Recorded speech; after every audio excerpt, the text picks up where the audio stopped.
నమస్తే, welcome to I news. Maharashtra ఎన్నికలో ఘన విజయం సాధించిన బీజేపీ తెలంగాణపై దృష్టి పెట్టింది. వచ్చే అసెంబ్లీ ఎన్నికలో విజయం సాధించడమే లక్ష్యంగా స్వయంగా ప్రధానమంత్రి నరేంద్ర మోదీ అద్దరిపోయే స్కెచ్ వేసినట్లు చెబుతున్నారు. వచ్చే 4 ఏళ్లకు సంబంధించిన యాక్షన్ ప్లాన్ కూడా సిద్ధం చేసినట్లు ఢిల్లీ వర్గాలు తెలిపాయి.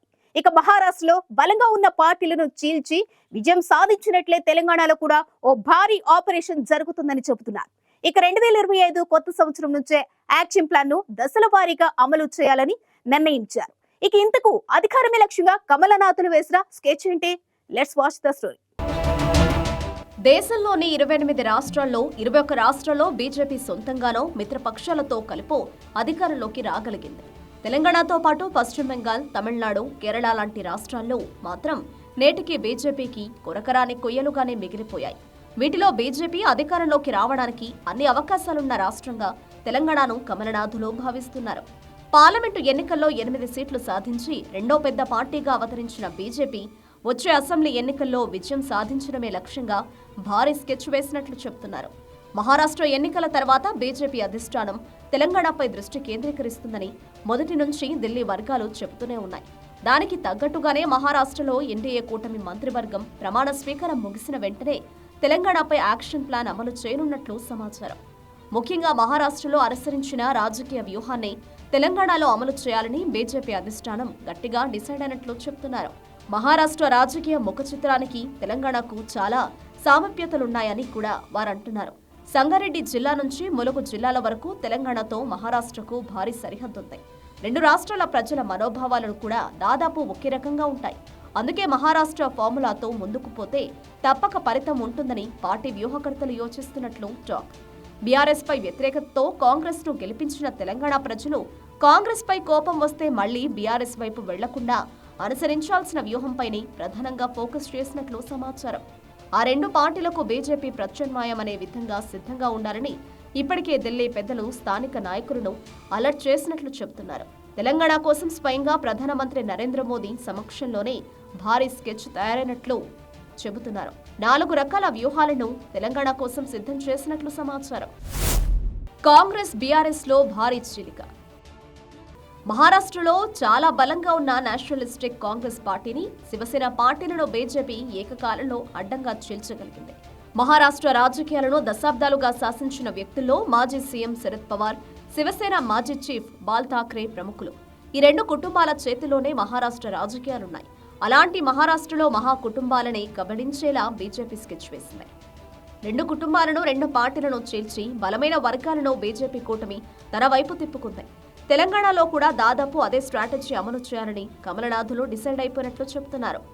మహారాష్ట్రలో శరద్ పవార్ ఎలాగో తెలంగాణలో కేసీఆర్ అలాగే. శరద్ పవార్ ను దెబ్బ కొట్టడానికి అక్కడ బీజేపీ కుటుంబంలోనే చీలిక తెచ్చింది. మహారాష్ట్ర ప్రజల భావోద్వేగాలతో శివసేన బంధం ముడిపడి ఉంది.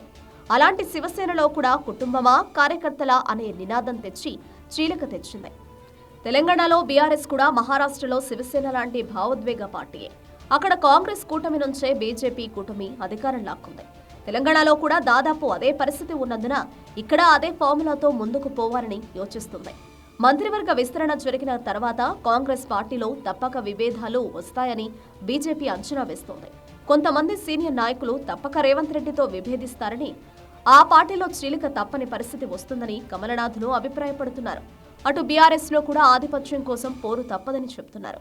ఈ పరిణామాన్ని తమకు అనుకూలంగా మార్చుకోవాలని బీజేపీ గ్రౌండ్ సిద్ధం చేస్తుందని ప్రచారం జరుగుతోంది. ఈ రెండు పార్టీల్లోని అంతర్గత సంఘర్షణను తమకు అనుకూలంగా మార్చుకోవాలని బీజేపీ కాచు కూర్చుంది. రెండు పార్టీల్లో భారీ చీలిక తేవడం ద్వారా తెలంగాణ రాజకీయాల్లో పట్టు సాధించవచ్చని స్కెచ్ వేసిందని చెబుతున్నారు. ఈ దిశగా ఇప్పటికే ప్రాథమిక చర్చలు జరిగాయని కూడా చెబుతున్నారు. సామాజిక న్యాయం ఎజెండా. మహారాష్ట్ర మాదిరిగానే బలహీన వర్గాల జనాభా అధికంగా ఉండే తెలంగాణలో సామాజిక ఎజెండాను ముందు పెట్టాలని బీజేపీ భావిస్తుంది. మహారాష్ట్రలో ఏక్నాథ్ షిండే రూపంలో ఓ ఎస్సీని బీజేపీ ముఖ్యమంత్రిని చేసింది. దేవేంద్ర ఫడ్నవీస్ రూపంలో బ్రాహ్మణుడిని, అజిత్ పవార్ రూపంలో బీసీని ఎస్సీ ముఖ్యమంత్రిగా డిప్యూటీలుగా నియమించింది. దీంతో అటు ఎస్సీలకు, ఇటు బీసీలకు, మరోవైపు అగ్రవర్ణాలకు అధికారంలో భాగస్వామ్యం కల్పించినట్లయింది. తెలంగాణలో కూడా అధికారం కోసం బలహీన వర్గాలు ఎదురు చూస్తున్నాయి.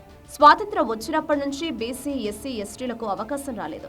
అదే సమయంలో తెలంగాణలో రెడ్డి సామాజిక వర్గం కూడా చాలా కీలకమైంది.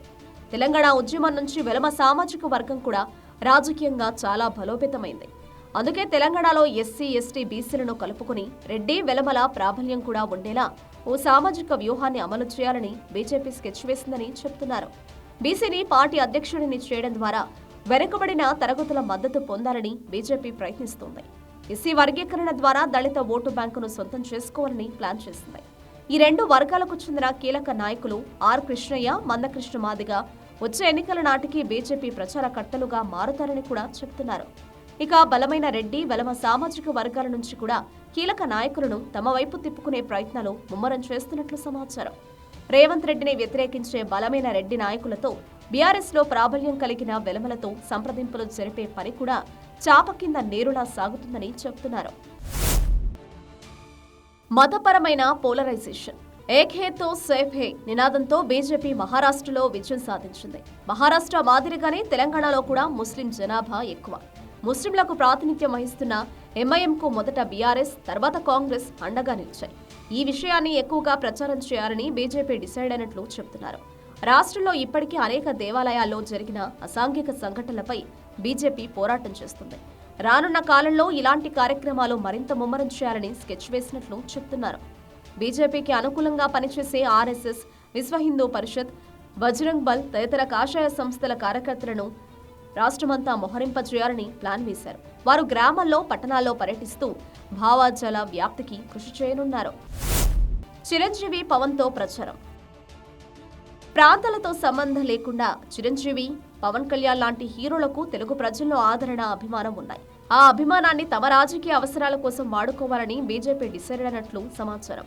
మహారాష్ట్ర ఎన్నికల్లో ఏపీ డిప్యూటీ సీఎం అయిన హీరో పవన్ కళ్యాణ్ ప్రచారం సూపర్ హిట్ అయింది.